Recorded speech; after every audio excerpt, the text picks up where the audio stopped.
That is not a police jeep. Grandpa said it so quietly that for half a second I thought I had misheard him. Then the engine growled again somewhere beyond the pines, too deep inside our property to belong to anyone who had taken a wrong turn. I was standing beside a trail camera with cold October air in my lungs and the smell of wet leaves rising from the ground when a dark green Jeep rolled around the bend. Amber lights sat above the windshield. White lettering covered both front doors. Pine Ridge Community Enforcement. 2 men in dark uniforms occupied the front seats. The driver slowed when he saw us, then stopped about 20 feet away. Gravel snapped beneath the tires. Grandpa Walter Mercer stood beside me in his faded canvas jacket, hands resting loosely at his sides, looking less interested in the uniforms than in the mud packed around the Jeep's tires. The driver stepped out first. He was broad-shouldered, maybe 45, with a radio clipped near his collar and a bad-shaped patch sewn onto his shirt. His partner climbed out on the passenger side carrying a clipboard. "Turn around, sir," the driver said. "HOA inspection in progress." I looked behind me at 160 acres of Mercer woodland, then back at him. "What HOA?" He pointed toward the ridge. "Pine Ridge Estates." Pine Ridge ends on the other side of that boundary. His expression did not change. "We have authority to inspect conservation and access violations affecting the community." Grandpa finally looked at his face. "What agency are you with?" The man touched the radio on his chest. "Pine Ridge Community Enforcement." "That is not an agency," I said. His partner shifted the clipboard beneath his arm. "We are authorized by the association. This land is not in your association." The woods went strangely quiet between us. Even the wind seemed to disappear. The driver glanced toward the trail behind me. "We received reports of unauthorized structures and restricted access along this corridor." Corridor. That word caught my attention because I had heard it before, always from Denise Caldwell, the president of Pine Ridge. For 6 months, she had been trying to convince us that our old hunting trail should become community access to the scenic ridge north of the subdivision. First came an offer, then letters, then violation notices from an HOA that had no authority over a single acre we owned. Now 2 uniformed men had driven through our posted boundary and were standing on the same trail Denise wanted. "What is your name?" I asked. "Rick Dawson." He nodded toward his partner. "Troy Miller. Are either of you sworn law enforcement officers?" Rick paused. It was barely noticeable, but Grandpa noticed it too. "We provide community enforcement services." That was not my question. Troy looked toward the Jeep. Rick's voice hardened. "We are conducting an inspection. You can discuss jurisdiction with the association." Grandpa leaned slightly toward me. "Caleb." "Yeah." He pointed at the front passenger tire. A ribbon of reddish clay clung to the tread. They came through the old logging entrance. I knew immediately why that mattered. The hunting trail curved nearly 2 miles through the woods before reconnecting with the same private access road. There was no public exit on the far side. Rick apparently mistook our silence for surrender. He climbed back into the Jeep. Troy followed. The engine started, and they continued deeper into our woods. I turned to Grandpa. "You were just letting them go?" Walter watched the Jeep disappear between the trees. Then he looked toward the equipment shed half a mile behind us. "Let them finish their inspection." He reached into his jacket pocket, pulled out the heavy ring of gate keys he had carried for more than 30 years, and started walking. That was when I realized Grandpa was not giving them permission. He was giving them time. Grandpa had been walking that land before Pine Ridge Estates existed, before anyone poured a sidewalk on the ridge or planted decorative maples along streets with names like Fox Hollow Lane. The Mercer property was 160 acres of hardwood forest, pine stands, shallow creek beds, and old logging trails my family had owned for more than 60 years. My grandfather bought his first adjoining parcel when he was 29. My father inherited part of it, and I eventually became a co-owner, but everyone in the family still called it Grandpa's Woods. Walter knew every drainage ditch, every survey marker, and every place spring rain could turn a trail into 6 inches of mud. He had spent most of his working life repairing heavy equipment, which meant nothing mechanical stayed broken around him for long. Our hunting trail was never a public road. It started behind a steel gate off County Route 18, crossed the old logging entrance, climbed gradually through the timber, and looped back through the southern acreage. We kept purple property markings on the trees where Virginia law allowed them, posted private property signs at vehicle entrances, and maintained trail cameras because people occasionally wandered over from neighboring land. Until Pine Ridge appeared, those precautions had mostly been enough. The subdivision began going up about 5 years earlier along our southeastern boundary. At first, I barely noticed it beyond the distant sound of construction equipment. Then the rooftops rose above the tree line. Then came the clubhouse, walking paths, ornamental ponds, and eventually Denise Caldwell. Denise became HOA president during Pine Ridge's second year. She was polished, persistent, and unusually interested in land she did not own. Her first letter arrived the previous spring. She wanted what she called a recreational connection between Pine Ridge and the scenic ridge north of our property. The easiest route followed our hunting trail. She offered to discuss an easement. Grandpa read the proposal at his kitchen table, took one sip of coffee, and handed it to me. No, that was his entire review. I sent Denise a polite written refusal. 2 weeks later, she offered more money. We refused again. Then the tone changed. Pine Ridge began sending notices about an unauthorized hunting structure visible from the development, improper fencing near a community boundary, and restricted access affecting what Denise called a shared natural corridor. I answered each notice with the same request. Identify the recorded covenant, easement, or agreement giving Pine Ridge authority over Mercer property. None ever arrived. Instead, the envelopes became thicker. Grandpa kept every one. So did I. By September, I had also repositioned 2 trail cameras near the eastern boundary after finding unfamiliar tire tracks in soft ground. That morning in October, those cameras were still running when Rick and Troy drove past the private property sign. As Grandpa and I walked toward the equipment shed, leaves cracked beneath our boots and the Jeep's engine faded deeper into the woods. You think Denise sent them? I asked. Does it matter? It will if the sheriff asks. Grandpa nodded once. Then call him. I pulled out my phone and contacted the county sheriff's non-emergency line. I reported an unauthorized vehicle on posted private land, gave my name, the property location, and the markings on the Jeep. The dispatcher told me a deputy would respond when available. Grandpa continued toward the shed. He unlocked the side door and switched on the lights. Against the back wall sat 2 heavy, removable steel access control posts we had used for years whenever logging equipment or storm damage required us to temporarily restrict the road. Grandpa rested one hand on the nearest post. Help me carry these. I looked at him, then toward the woods where Rick and Troy had disappeared.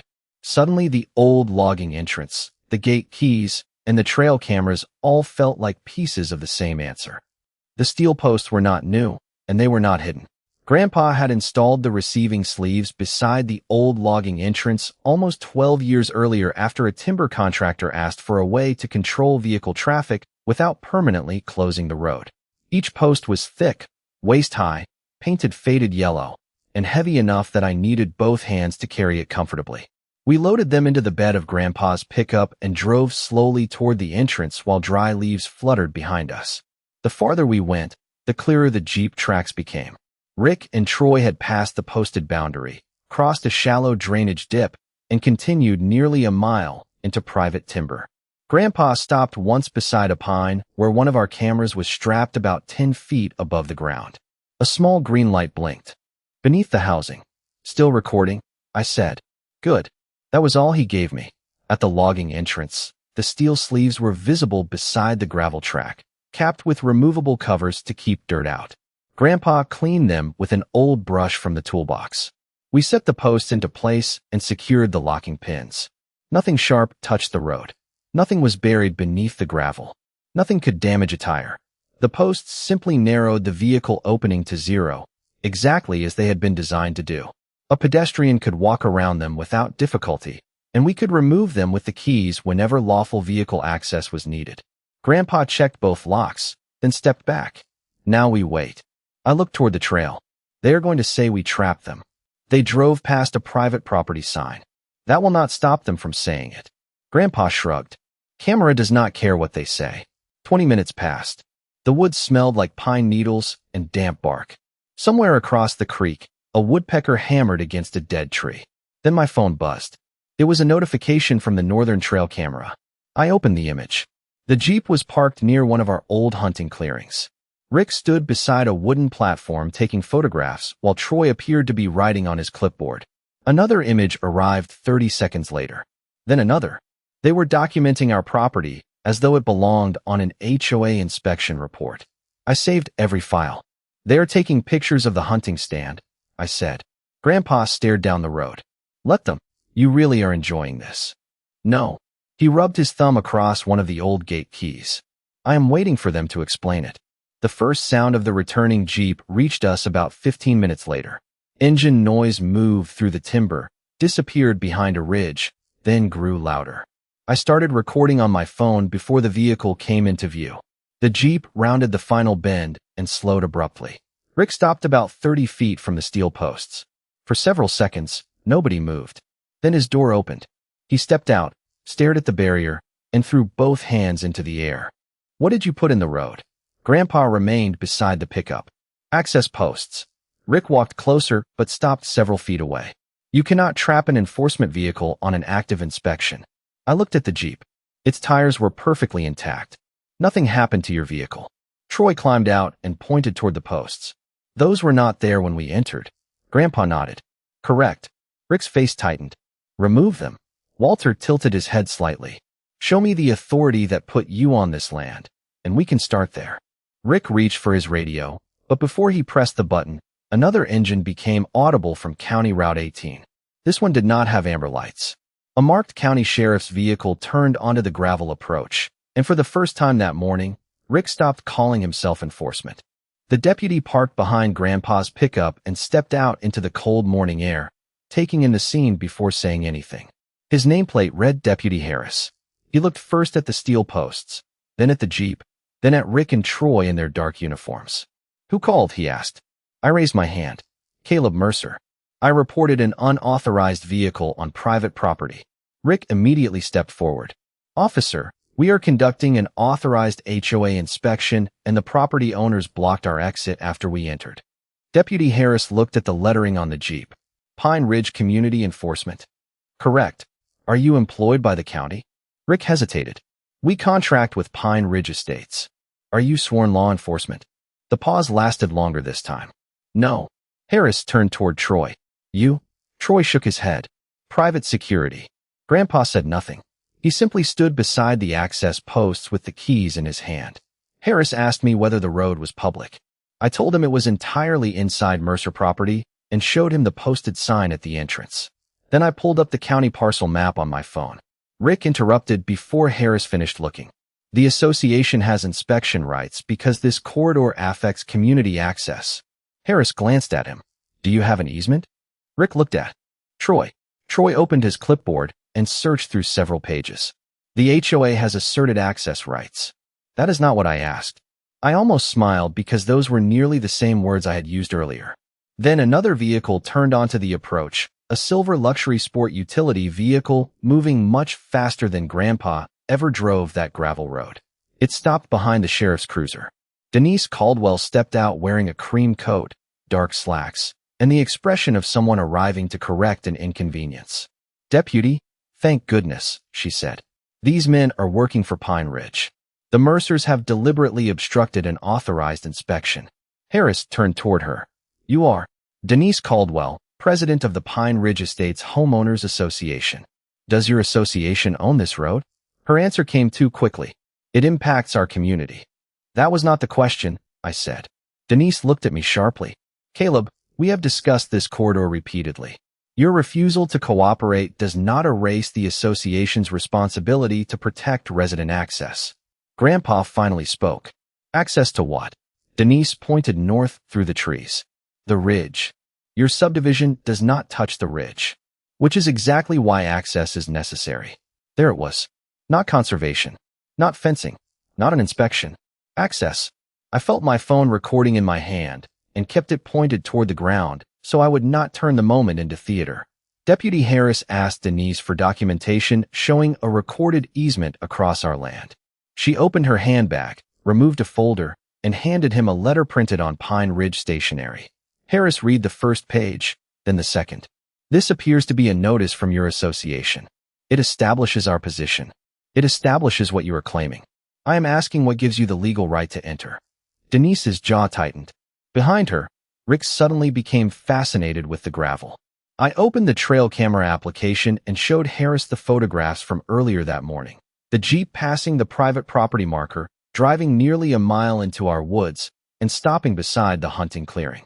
While Rick photographed our structures, Harris studied each image. "Did Mr. Mercer give either of you permission to enter?" he asked. Rick said nothing. Troy finally answered. "We were instructed by the association." Harris looked toward Denise. For the first time since she arrived, her confidence slipped. Grandpa lifted the gate keys slightly, their metal edges clicking softly together. "Deputy," he said, "when you are finished documenting why they came in, I will open the road, and they can leave exactly the way they entered." Denise stared at him. She had arrived believing the steel posts were the problem. She still had not realized the cameras were. Deputy Harris spent another 10 minutes separating facts from claims, and every minute made Denise look less comfortable. He photographed the private property sign, the steel access posts, the receiving sleeves in the gravel, and the Jeep sitting 30 feet inside our boundary. Then he asked Grandpa how long the barrier system had been there. Walter answered without hesitation. "Installed 12 years ago. The posts stay in the equipment shed unless we need to restrict vehicle access." "Any intention of damaging that Jeep?" Harris asked. Grandpa looked almost offended by the question. "Those posts cannot touch a vehicle unless somebody drives into them." Harris nodded and wrote something in his notebook. Denise folded her arms. "This is absurd. They deliberately prevented our contractors from leaving. And Mr. Mercer has already stated he will remove the posts when I finish documenting the incident," Harris said. "Nobody is preventing anyone from leaving on foot." Rick cleared his throat. "Can we just get the vehicle out?" "Soon," Harris replied. Then he turned to me. "You said there are more camera recordings?" I opened the trail camera archive. The photographs were useful, but one camera near the northern clearing also captured short video clips whenever movement crossed its sensor. I selected the newest file. Wind hissed through the microphone. The Jeep rolled into view and stopped beside our hunting platform. Rick stepped out first. Troy followed with his clipboard. Their voices were faint, but understandable. Rick asked whether the platform was the structure Denise wanted documented. Troy answered that she wanted photographs of everything along the proposed access route. Nobody spoke for several seconds after the clip ended. Denise's eyes shifted toward Rick. "That is being taken out of context." I looked at her. "What context makes this your property?" She ignored me and addressed Harris. "The association has been negotiating access with the Mercer family for months." "Negotiating is not permission," Harris said. That sentence changed the temperature of the entire morning. Denise stopped talking about inspection authority. Rick stopped using the word enforcement. Troy quietly closed his clipboard. Harris collected their identification information and explained that he would document the reported trespass and forward the incident through the appropriate county process.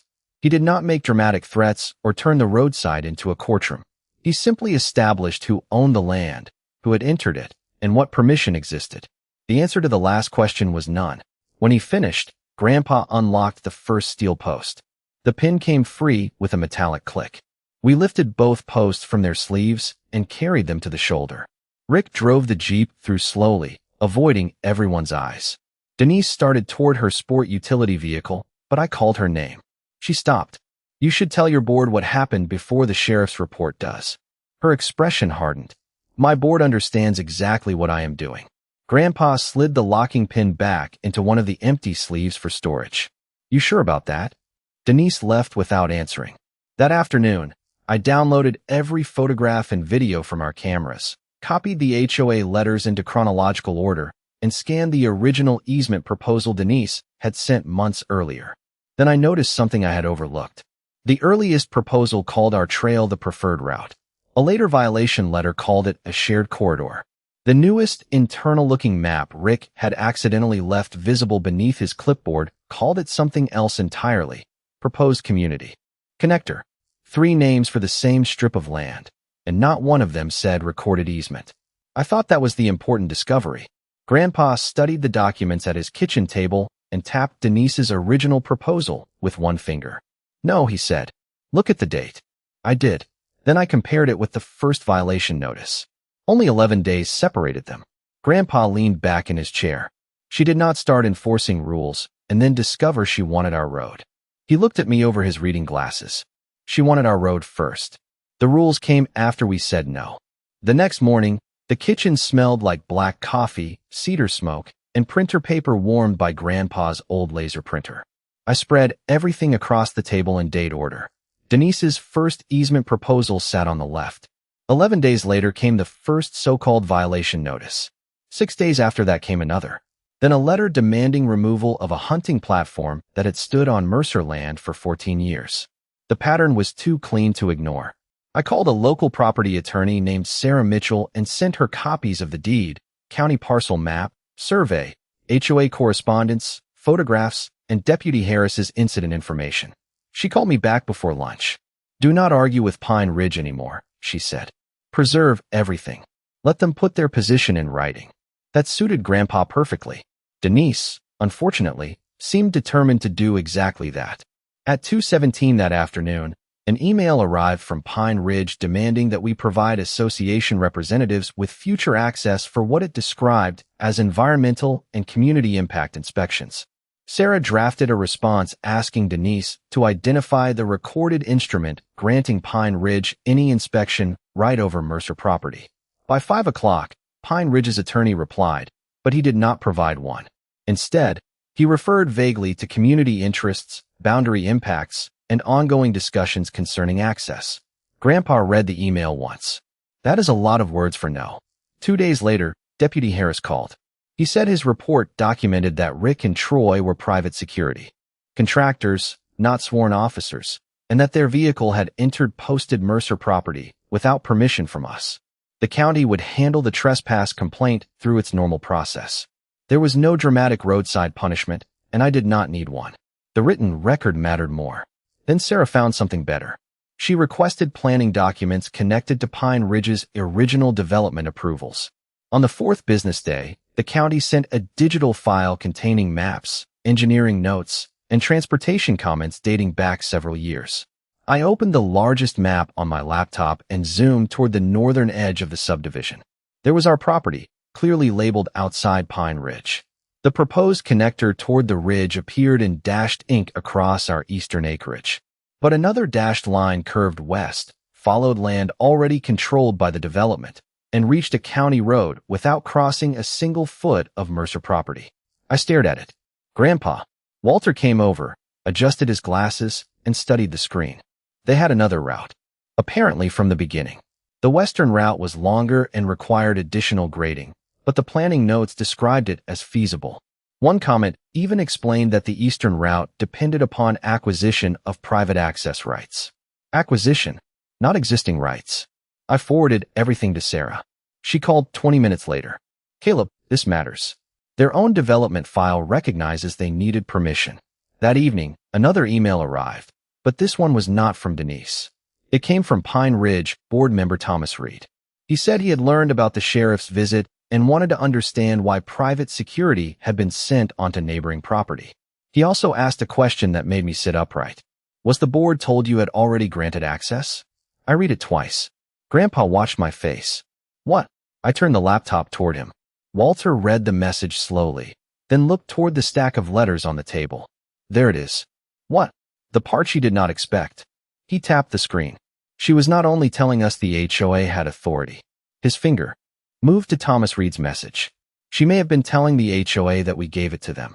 Thomas Reed did not send another email that night, but by 8:30 the next morning Sarah had already told me not to answer him casually.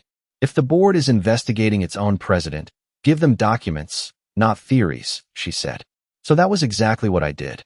I sent Thomas the original easement proposal, my written refusal, every later violation notice, and the county planning page stating that the eastern connector required acquisition of private access rights.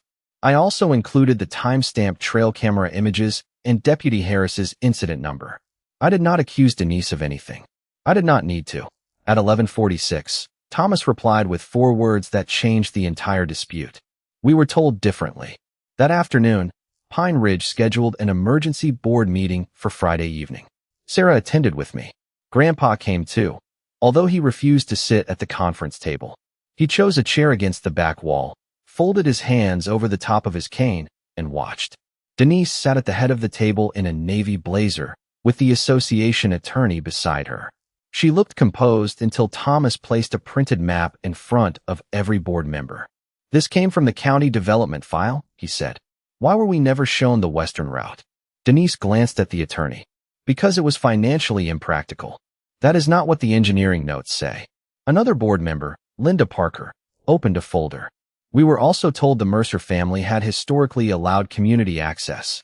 I felt Grandpa shift behind me. Denise answered carefully. "There had been informal use of the corridor." I leaned toward Sarah, but she touched my sleeve and whispered, "Let the board ask." Thomas did. "Do we have written permission?" Silence. "A recorded easement."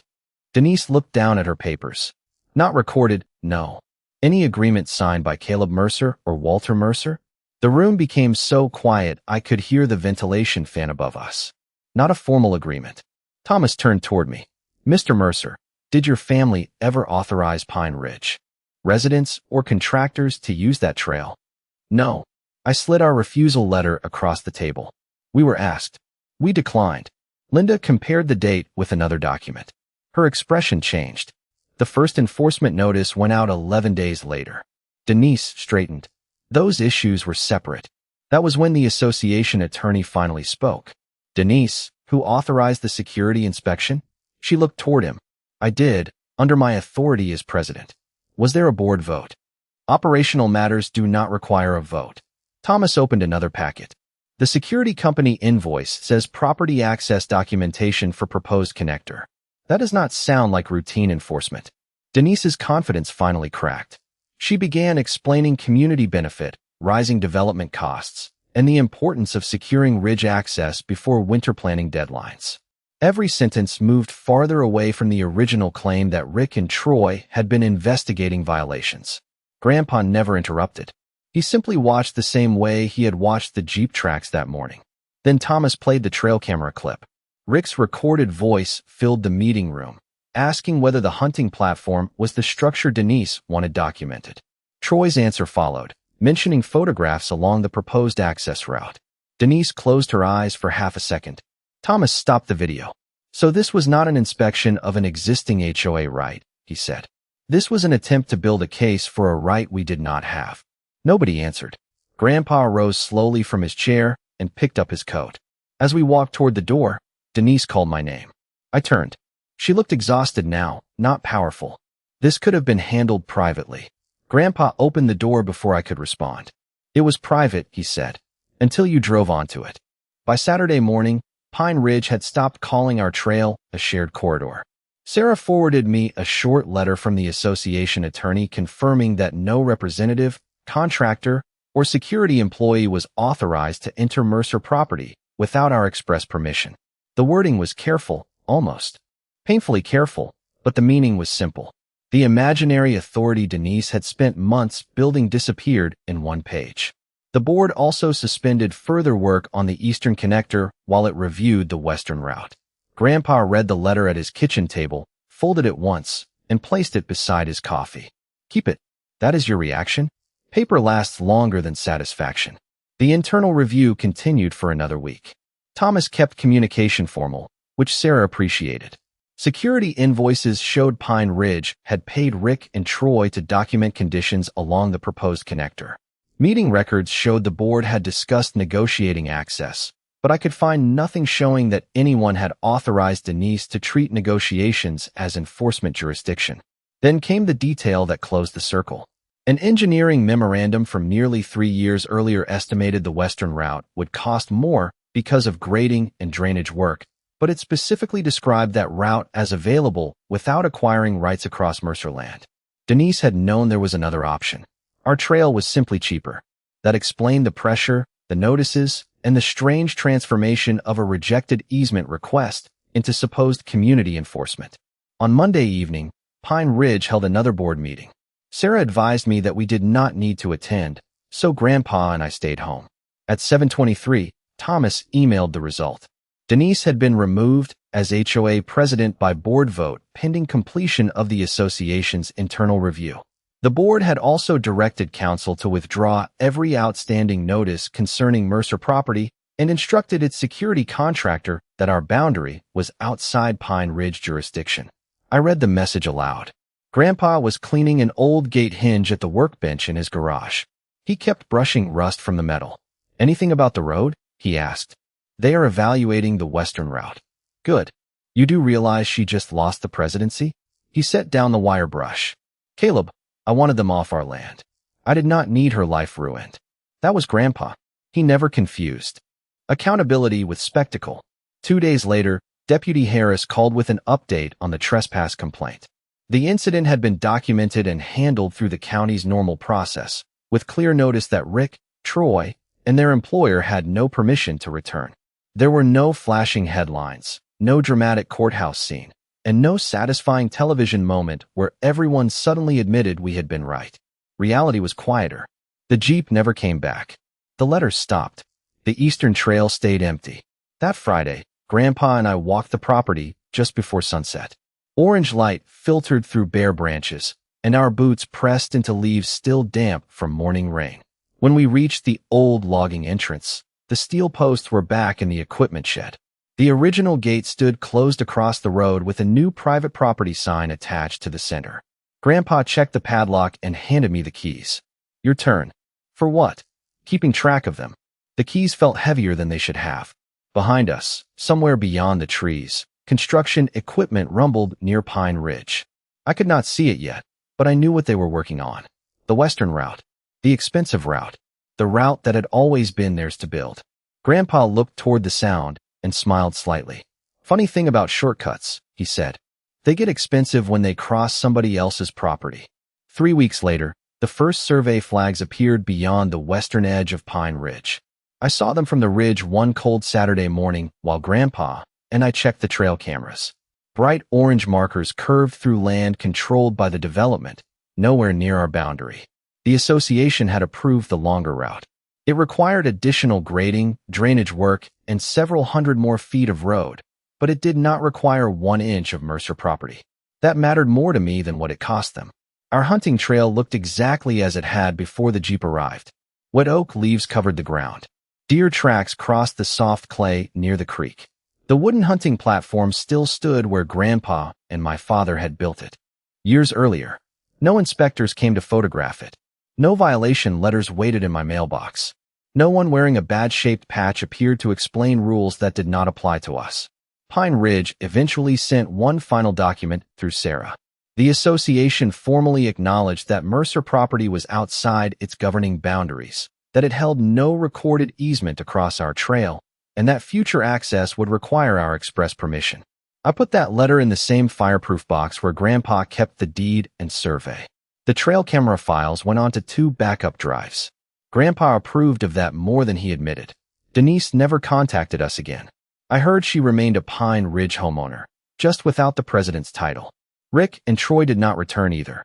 Their security company changed its instructions regarding neighboring private property, which was exactly the kind of boring outcome I had learned to appreciate. Nobody needed to be humiliated. Nobody needed to lose everything. They simply needed to stop pretending authority existed where it did not. One afternoon, Grandpa and I drove his pickup down the old logging road to replace a damaged trail camera strap. When we reached the entrance, I climbed out with the gate keys he had given me. The steel access posts remained inside the equipment shed. I unlocked the ordinary gate, swung it open, and waited while Grandpa drove through. He stopped beside me and lowered his window. "Remember what everybody called those posts?" he asked. I laughed. "The spikes." "They were never spikes." "I know." He nodded toward the woods. "That was the point." I closed the gate after him and turned the key. For months, Denise had tried to make ordinary things sound official. A proposal became a corridor. A private security company became community enforcement. A rejected request became an inspection right. And when 2 removable steel posts stopped her Jeep from simply driving away before the sheriff arrived, suddenly a lawful barrier became a trap. But changing the words never changed the facts. The land was ours.